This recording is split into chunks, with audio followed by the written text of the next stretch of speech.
What is going on, Hive Warriors? It's your boy Edward V, and today we're going to do something special. We're going to talk about an opinion article that came out on the New York Times. And the major flaw of this person, who's a professor in nutrition science, is touting about the intermittent fasting protocol. We're going to go ahead and break it down in this video. Stay tuned.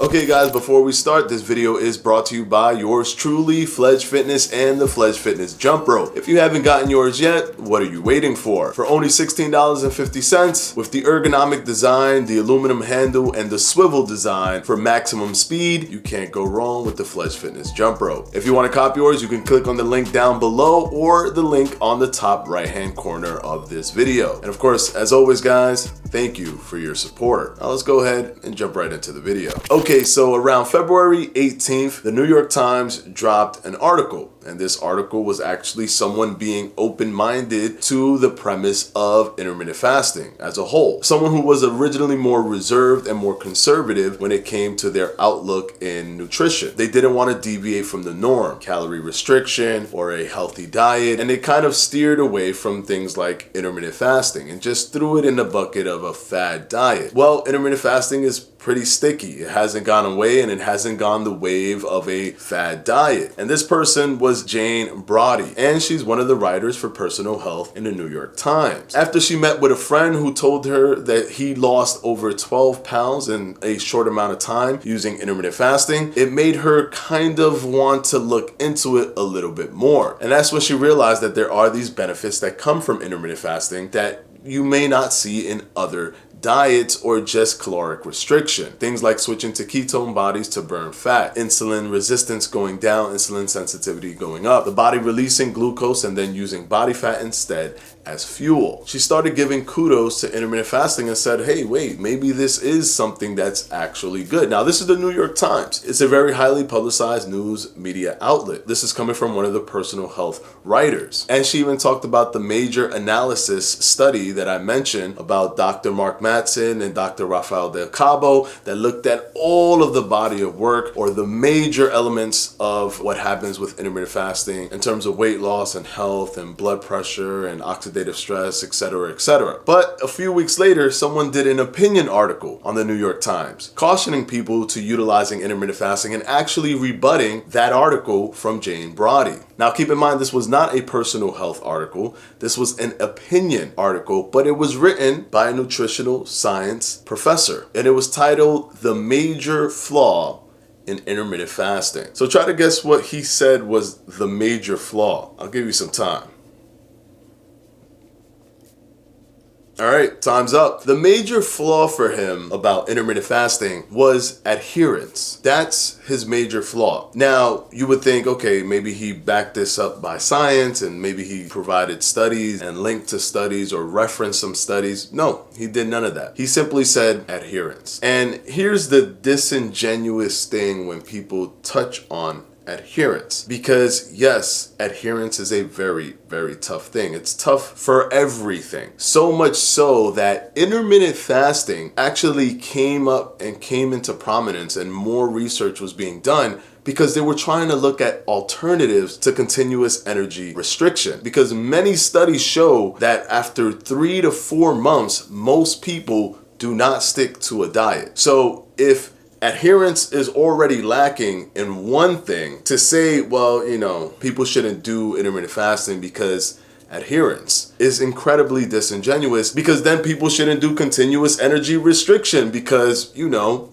adherence. Studies have shown that there are moments of adherence with calorie restriction, and studies have also shown that there are moments of adherence with intermittent fasting. Now, one thing that a lot of people like to say is that there's no long-term study. That's not true. They're very few and far between. There aren't many of them, but there are studies that show 1 year and studies that even show 2 years of continuous intermittent fasting protocols being utilized. The study that looks at 2 years of intermittent fasting utilization is an observational study, so you can't take too much out of that data, but the included members of that observational study did indicate that they utilized intermittent fasting every week for 2 years. Clearly, there's a level of adherence within that group, and then there's also other studies that show that adherence is higher versus caloric restriction. But to be fair, there are some studies that show that adherence is higher with just caloric restriction versus intermittent fasting. But the point is, to use adherence is somewhat of a scare tactic when it comes to pushing people away from intermittent fasting. And someone who talks about nutrition probably doesn't care too much for something that doesn't look at nutrition specifically, because the science of nutrition is the understanding of the nutrients that comes from food and dieting. Intermittent fasting doesn't look at that. Intermittent fasting is just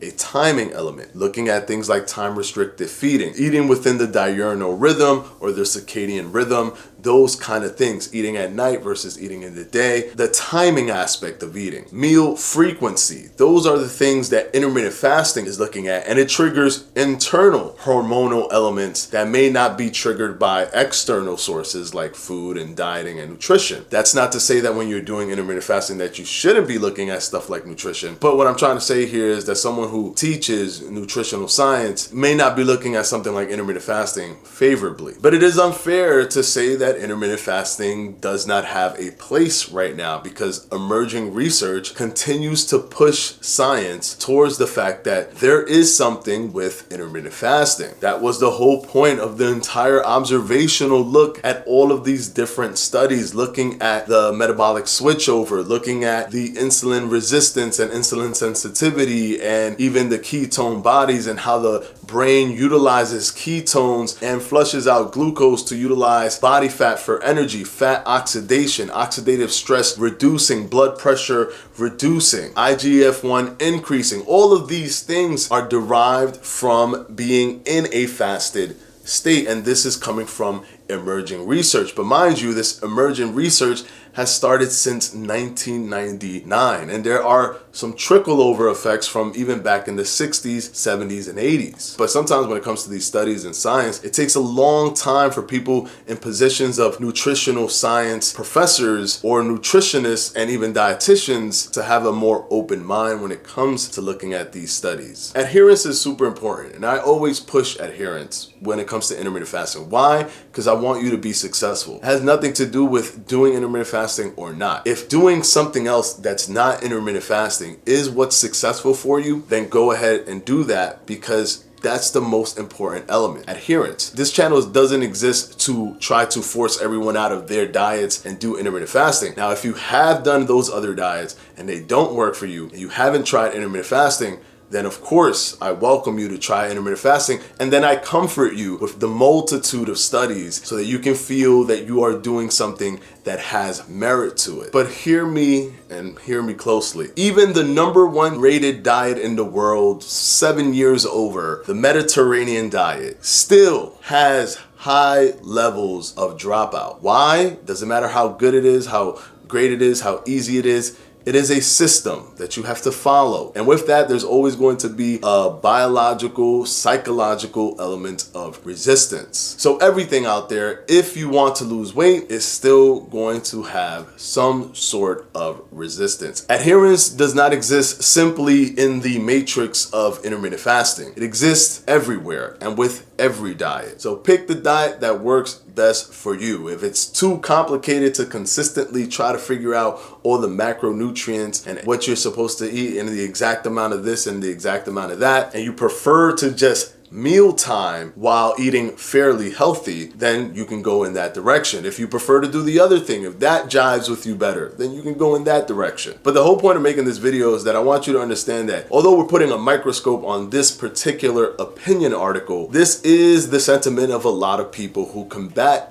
intermittent fasting. It may give you resistance if you talk about it or if you want to utilize intermittent fasting. These are the things that they say. Well, how can you follow that? Well, if you want to lose weight, you got to do something. You got to interject something. And no matter what you interject, there's going to be a level of resistance. Your body's going to resist. So I hope this video has helped you guys. I'm going to go ahead and link the intermittent fasting study that I mentioned below, where the participants that were doing the intermittent fasting protocol actually had more adherence than those that were doing continuous energy restriction, just so that you can go ahead and take a look at it for yourself, as well as the observational analysis article that was done by Dr. Mark Mattson and Dr. Rafael Del Cabo in the New England Journal of Nutrition. And of course, as always guys, I want to thank my patrons from my Patreon, and I'm going to go ahead and put their names right up here.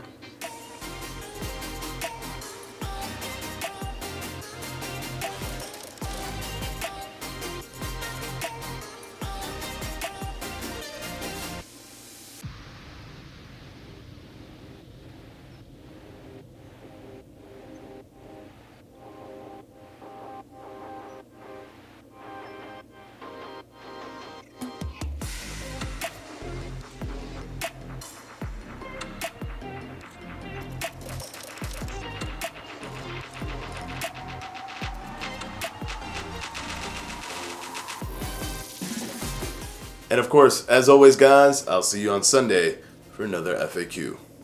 Peace!